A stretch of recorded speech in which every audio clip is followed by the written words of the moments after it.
अखंड हिंदुस्थानाच्या राष्ट्रमाता पुण्यश्लोक अहिल्यादेवी होळकर यांच्या 301व्या जयंतीच्या निमित्तानं आपल्या सर्वांच्या वतीनं मी अहिल्यादेवींच्या चरणी नतमस्तक होतो. कोटी कोटी आपल्या सर्वांच्या वतीनं अभिवादन करतो.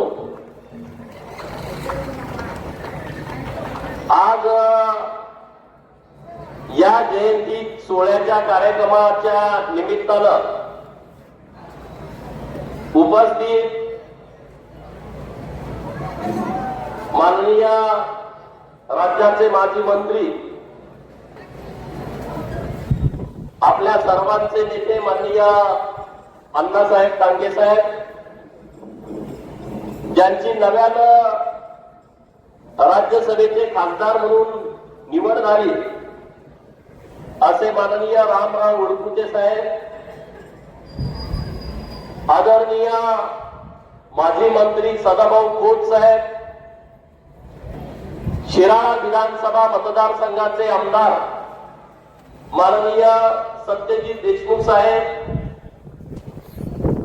भारतीय जनता पार्टीचे सांगली जिल्हा ग्रामीणचे अध्यक्ष माननीय सम्राट बाबा, माजी आमदार माननीय भगवानप्पा साळुंके, माननीय सी.बी. पाटील साहेब, माननीय आनंदरावजी पवार, माननीय गौरवभाऊ नाईकवडी, व्यासपीठावरती उपस्थित भाजपा नेते माननीय विक्रमभाऊ पाटील, माननीय चिमनभाऊ डांगे, माननीय विश्वास बापू डांगे,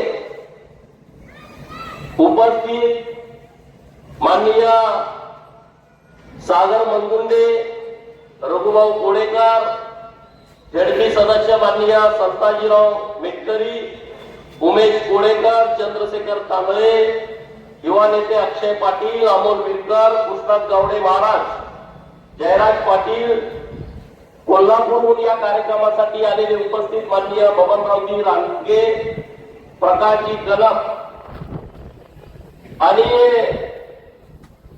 धनगर समाजाची जी तीर्थस्थान आहे त्या सर्व स्थानाचे आमचे सर्व पुजारी इथे उपस्थित आहेत. मी त्यांच्या चरणी नतमस्तक होतो. धनगरांची एक वेगळी संस्कृती आहे. देवाला मानणारे आम्ही आहोत, आम्ही आस्तिक आहोत. देवाच्या कानावरती आम्ही गाराने घालतो आणि असे सगळे आमचे पुजारी, कारण पूर्वी पुजारी आमचा राजा असायचा, ते सगळे राजे आज ईश्वरपूरमध्ये उपस्थित आहेत. त्या सर्वांना मी जय मल्हार अर्पित करतो आणि सर्वांना नमस्कार करतो. आता नावं बऱ्याच जणांची घ्यायची आहे, पण आता वेळ कमी आहे. आपल्या या आजच्या जयंतीला एक वेगळं महत्व आहे.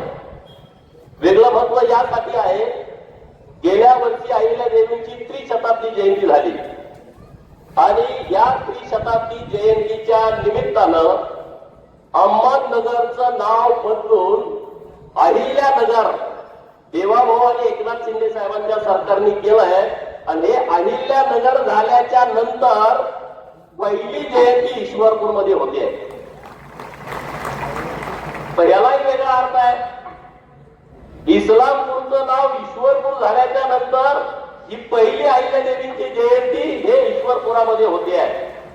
बऱ्याच जणांना पचलं नाही, बऱ्याच जणांना वाईट वाटलं की इस्लामपूरचं ईश्वरपूर कशाला करताय.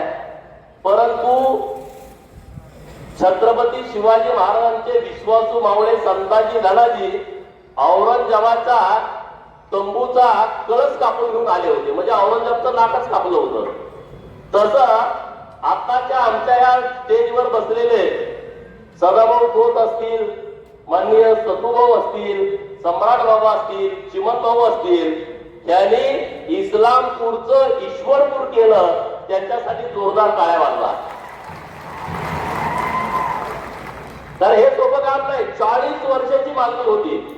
बातम्या यायच्या, टीव्हीवर यायचं, आंदोलन व्हायचं, इस्लामपूरचं ईश्वरपूर झालं पाहिजे. पण 40 दिवसाच्या आतमध्ये त्यांनी हे नामांतरण केलं.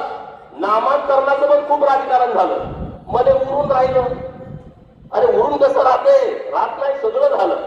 आणि म्हणून आजच्या या जयंतीला एक खूप वेगळं महत्व आहे. अहिल्या देवींचं खूप मोठं काम अखंड देशभर आहे आणि अण्णासाहेब डांगे साहेबांना त्याचं खूप श्रेय जातं. कारण चौंडीचं जे डेव्हलपमेंट झालेलं आहे ते अण्णासाहेब डांगे साहेब यांच्या नेतृत्वात झालंय. तो वाडा असेल, तिथं अहिल्या देवींचं स्मारक असेल किंवा तिथलं सगळी देखभाल असेल, ते अण्णासाहेबांच्या नेतृत्वामध्ये आज ही केली जाते. परंतु आपलं सरकार हे आल्याच्या नंतर खूप मोठं चौंडीचं डेव्हलपमेंटचं काम हे सरकारनं हातामध्ये घेतलंय.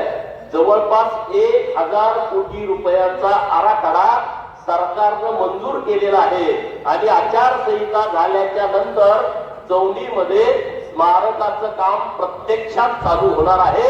माननीय मुख्यमंत्री यांचं मनपूर्वक आभार करण्यासाठी आपल्या ईश्वरपूरमध्ये जोरदार टाळ्या वाजवून त्यांना धन्यवाद द्यावं. अरे अहिल्या देवींची जयंती कधी साजरी झाली कुणाला कळतच नव्हतं. काय काय कधी असे की अहिल्या देवीची जयंती साजरी करायला जायचं कुठं, त्यांच्या पुढे प्रश्न पडतो. कुठं जायचं? आता 31 तारखेला बघितलं कधीच होत होते, जायचं कुठं? मग कुठं तर आणायचं आणि पूजा. कारण अहिल्या देवींचं स्मारक ईश्वरपूर अखंड तालुक्यामध्ये नाही आणि म्हणून आजच्या जयंतीच्या दिनानिमित्त आपण ठरवलं पाहिजे. गेल्या वर्षी कुणीतरी फेटे बांधून घेतले म्हणजे आम्ही अहिल्या देवींचं स्मारक पुढच्या वर्षापर्यंत पूर्ण करणार. आजपर्यंत ते कुठलं पूर्ण नाही. मी तुम्हाला आवाहन करतो, इथल्या सत्ताधाऱ्यांच्याकडून आपल्याला स्मारक नको आहे. आपल्याला ते स्मारक सगळ्यांच्या सहभागानं उभा करायचं आहे. मान्य आहे का तुम्हाला? चिमण भाऊंचं काम जागा उपलब्ध करून देणं, सदाभाऊ आहेत, मी आहे, चिमण भाऊ आहेत, सत्तूभाऊ आहेत, सगळे आम्ही फक्त तुम्हाला उपलब्ध करून देतो. आणि अहिल्या देवीचा पुतळा आपण लोकवर्गणीत उभा करू.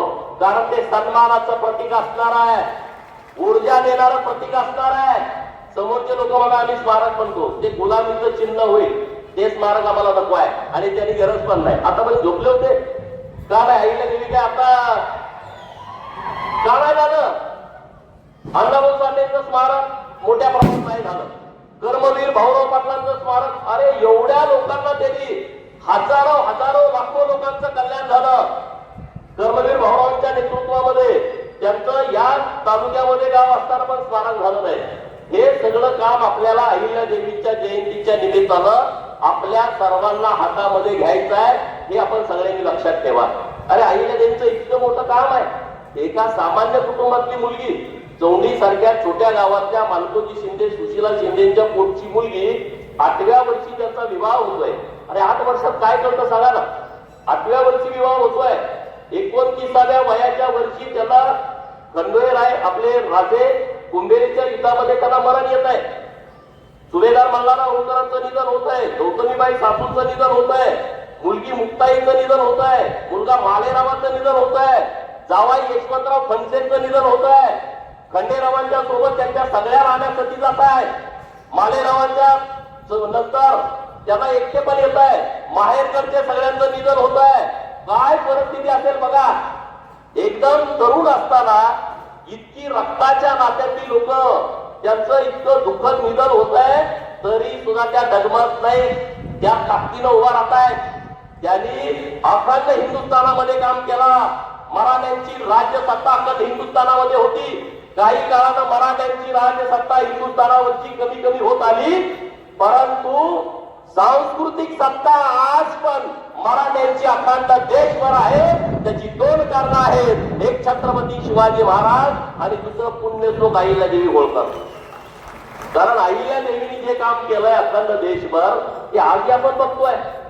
वाराणसी काशीच्या विश्वेश्वराचा जीर्णोद्धारापासून 12 ज्योतिर्लिंगाच्या जीर्णोद्धारापर्यंत असेल, काशीमध्ये 3 घाट बांधल्याचं असेल, शरयू नदीवरती 12 घाट बांधल्याचं काम असेल, हे असंख्य काम अहिल्या देवीने केलंय.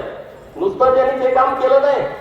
सत्ताधीश होत्या पण सिंहासनावरती कधी बसल्या नाही. कधी त्या बसल्या नाही. न्याय देण्यामध्ये त्या नंबर 1ला आहे. पुण्यश्लोकी पदवी फक्त 4 लोकांना अहिल्या देवीच्या पूर्वी मिळाली आहे आणि त्याच्यानंतर हे पुण्यश्लोक अहिल्या देवीलाच मिळालेले आहे. अशी पदवी 6व्या कुठल्या माणसाला मिळालेली नाही. आणि म्हणून पुण्यश्लोक अहिल्या देवीचं काम इतकं मोठं आहे आणि ते काम आपल्याला पुढे घेऊन जायचं आहे. आणि तुम्हा सगळ्यांना माझी विनंती आहे, इतक्या मोठ्या संख्येनं तुम्ही सगळेजण जमलाय. कारण सुभेदार मल्हारराव होळकर त्यांचं सातारा जिल्ह्यात गाव होतं, बोळमुरुम. मेंढ्या राखणाराचा पोरगा हिमतीवरती किती पुढे जाऊ शकतो, मेंढ्या राखणाराचा पोरगा स्वतःच स्वराज्य निर्माण करू शकतो. अरे तुम्ही तर आता एकदम सक्षम आहात, तुम्ही ताकदीनं पुढे या. ही राजकीय सत्ता ही झुगारून टाका, ताकदीनं पुढे या. कुठल्या दादागिरीला आणि दलपतशाहीला तुम्ही स्वीकारू नका. याच्यासाठी आपला जन्म झालाय काय? यासाठी तुम्ही ताकदी अहिल्या देवीची जयंती आलो ढोल वाजवला यासाठी नाही आहे. अहिल्या देवीच्या जयंतीच्या निमित्तानं तुम्ही इथून ऊर्जा घेऊन गेला पाहिजे की आता गुलामगिरीचं ऊस हे पीक आपण बंद केलं पाहिजे, तर तुम्ही राजकीय क्रांती करू शकता. हे बाजूला करा. अनेक विषय आहेत आपल्याला पुढं. तुम्हाला जर राजकीय चळवळ करायची असेल तर तुम्हाला गुलामगिरीतून मुक्त व्हावं लागेल. गुलामगिरीतून मुक्त व्हायचं आहे, पहिल्यांदा ऊस काढून टाकला पाहिजे. मग कारखाना आडवा येतोय, वाट जाणवी येते, ट्रॅक्टर जाणवलं, हे बंद करून टाकायचं. एकदम धाडसानं पुढे यायला पाहिजे आपण. ही शक्ती आपल्या अंगामध्ये असली पाहिजे, ही ताकद आपल्यामध्ये असली पाहिजे. नाहीतर काय हो, तुम्हाला काही करता येणार नाही. अरे डांगे साहेबांचा आदर्श घ्या ना. काहीच नसताना त्यांनी क्रांती केली. या राज्याच्या कॅबिनेट मंत्रिमंडळामध्ये गेले, विरोधी पक्ष नेते झाले आणि सांगली सारख्या जिल्ह्याचे पालकमंत्री झाले. ही धमक संघर्षामध्ये आहे, ही धमक संघर्षामध्ये असते. तुम्हाला संघर्ष केल्याशिवाय पर्याय राहत नाही. आज इतकी आपल्याकडे सांस्कृतिक ताकद आहे, इतकी ताकद आहे. हे वेगळं पण आहे आपल्याकडं, हे वेगळं पण आपण जपलं पाहिजे. ही ताकद आपण लोकांच्या मध्ये पुढे घेऊन गेलं पाहिजे. शिक्षणाच्या बाबतीमध्ये आपण एकदम सजग झालं पाहिजे. आपल्या प्रत्येक पोराला शिक्षितच केलं पाहिजे. हे बाकीच्या विषयाचं सोडून द्या. मेंढपाळांच्या वरती एवढा अन्याय होतो. मेंढपाळ बांधवांना तुम्ही मनपूर्वक आभार व्यक्त करतो की या जयंतीमध्ये मोठ्या संख्येने ते उपस्थित आहेत. मेंढपाळांना रोज त्रास किती होतोय. लोक विनाकारण मारतायत, दुरासारखं मारतायत, कुऱ्हाडीचे घाव मारतायत, दगड डोक्यामध्ये घालतायत. कारण काय? नुसतं शेतात आले, पिकात नव्हे शेतात आले. कारण काय? रस्त्यावरून मेंढरं खाली आली. कारण काय? बंधाऱ्यामध्ये पाणी प्यायला आले. काहीच नाही, पुरासारखं मारताय. पुढच्या पिढीमध्ये धनगरांची पोरं मेंढ्या राखणार नाही. हे महाराष्ट्रातल्या सरकारनं पण लक्षात घ्यावं आणि बोकडं खाणाऱ्यांनी पण लक्षात घ्यावं. नाही तरच हे कमी व्हायला लागलंय. शिक्षणाचं प्रमाण आमच्यामध्ये पण वाढायला लागलं. हे सगळं कमी व्हायला लागलं. माझ्या पडोदरवाडी गावामध्ये घरटी मेंढ्या होत्या, आज फक्त 3 जणांना मेंढ्या आहेत. त्या पण 10 आहेत, त्यामध्ये मी पण आहे. 3 जणांकडे आहे मेंढी. आमची लक्ष्मी आहे म्हणून आम्ही ठेवली आहे. आमची लोक नाही जातात, बाहेर जाऊ शकत नाही. याचा विचार समाज व्यवस्थेने पण करावा. उगत आला गुरासारखं मारला, हे बरोबर नाही. आरक्षणाची लढाई आम्ही लढतोय आणि 1,00,000% ते आरक्षण मिळवण्यासाठी जी काय ताकद लावावी लागेल ती आपल्याला लावायची आहे. त्याच्यासाठी आपण संघटित होऊ, त्याच्यासाठी आपण ताकदीनं पुढे जाऊ. त्याच्याबद्दल चिंता करण्याची काहीच गरज नाही. आपण त्या विषयामध्ये सगळेजण एक दिलानं एक मनानं आपण पुढे जायचं आहे. आज इकडे यायचं म्हटलं तर बरेच सगळे म्हणजे अरे गोपीचंद बऱ्याच दिवसांनी येतोय, मैंने बोला था ना एंट्री लेट होगी लेकिन ग्रेट होगी. जिंदगी जीते हैं हम शान से, जिंदगी जीते हैं हम शान से, तभी तो दुश्मन जलते हैं हमारे नाम से. तभी तो दुश्मन जलते हैं. आपल्याला काम करावं लागेल. अरे ममता बॅनर्जीची 15 वर्षाची सत्ता, ती कुणाला जुमानत नव्हती सत्ता. आज ती सत्ता राहिली का? त्यांचे खासदार 20 एनडीए मध्ये सामील झाले. 80 पैकी 7 आमदार त्यांनी वेगळा गट स्थापन केला. विचार करा, ममताची सत्ता जाऊ शकते, एका साध्या आमदाराला तुम्ही कशासाठी टेन्शन घेताय, कशासाठी काळजी करताय? काय काळजी करण्यासारखं कारण नाही. हे सगळे दिग्गज नेते तुम्हाला सपोर्ट करायला बसलेले आहेत. अहिल्या देवींचे एवढ्या उत्सवी होत्या जेव्हा राघोबा दादा त्यांच्यावरती चाल करून आले.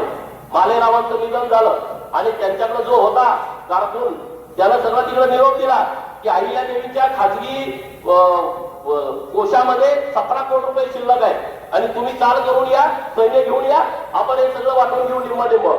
आणि मग राघोबा दादा चाल करून अहिल्या देवीच्या राज्यावरती आला. अहिल्या देवीला समजलं, अहिल्या देवी इतक्या ताकदवान होत्या, हुशार होत्या. ठीक आहे, त्यांनी सगळ्यांना निरोप धाडले की आमच्या राज्यावरती आक्रमण करायच्या तयारीमध्ये तुम्ही होते. सगळे बाजूबाजूचे सगळे होते. ते म्हणजे अरे मल्हाररावांचं उपकार नाही तसा एक पण राजा इथं नाही.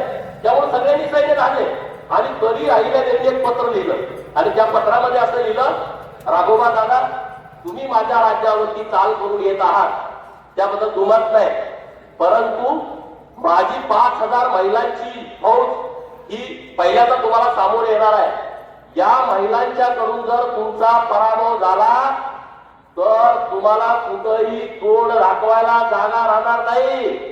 आणि तुम्ही जर माझा पराभव केला तर लोक तुमच्यावरती थुकतील की तुम्ही बाई माणसाचा पराभव केला. एवढ्या एका वाक्यावरती राघोबा बदलला. म्हणला मी काय तुमच्यावरती इथं लढाई करण्यासाठी तुमच्याकडे येत नाही, मी मालेरावांचं निधन झालंय म्हणून मी सांत्वन करायला येतोय.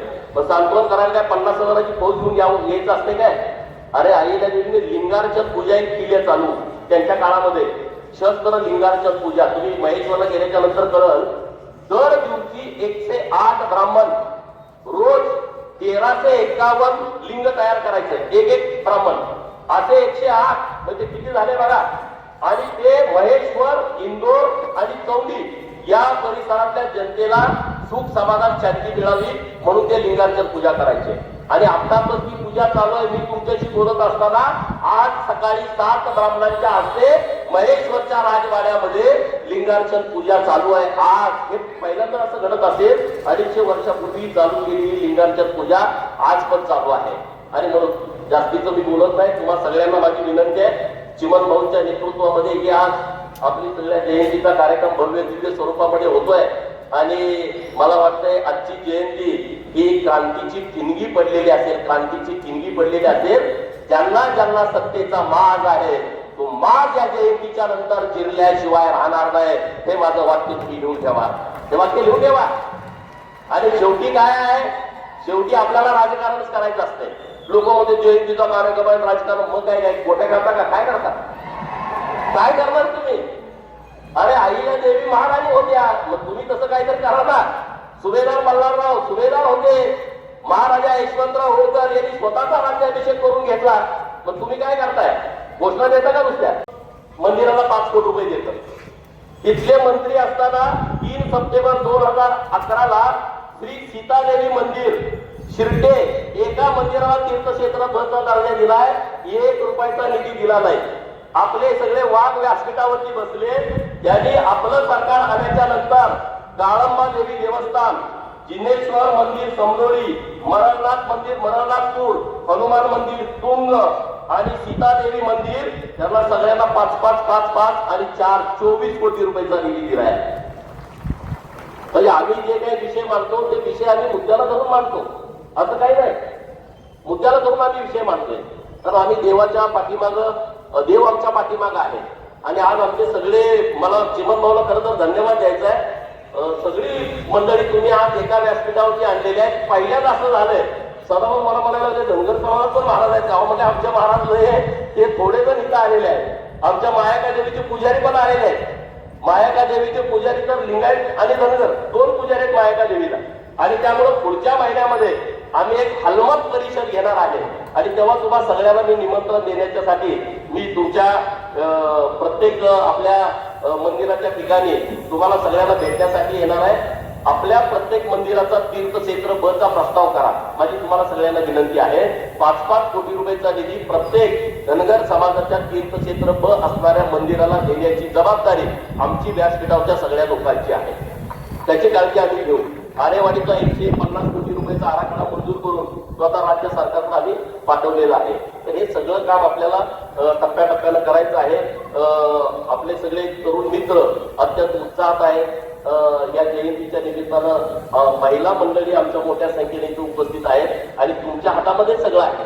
कारण अहिल्या देवी, आपल्या अहिल्या नाव घेतलं ना, 12 ज्योतिर्लिंगाचं दर्शन घेतल्याचा अनुभव येतो. अहिल्या नावामध्ये इतकी ताकद आहे. नावामध्ये 4 वेद आणि 11 पुराण याचं सगळं आशीर्वाद हे फक्त अहिल्या नावामध्ये मिळतंय. अहिल्या ह्या देवीच आहे, साक्षात देवी आहे. इतकी ऊर्जा कुठल्याही महिलेमध्ये अखंड जगामध्ये नाही. इतकी क्षमता, इतकी ताकद आणि इतकं काम त्या काळामध्ये 28 वर्ष राज्यकारभार करणं हे कुणाचंच काम नव्हतं. ते अहिल्या देवीच्या हातून घडलंय. आणि हे काम आपल्याला सगळ्यांना पुढे घेऊन जायचं आहे. एवढंच या निमित्तानं बोलतो आणि थांबतो. जय हिंद, जय महाराष्ट्र. धन्यवाद.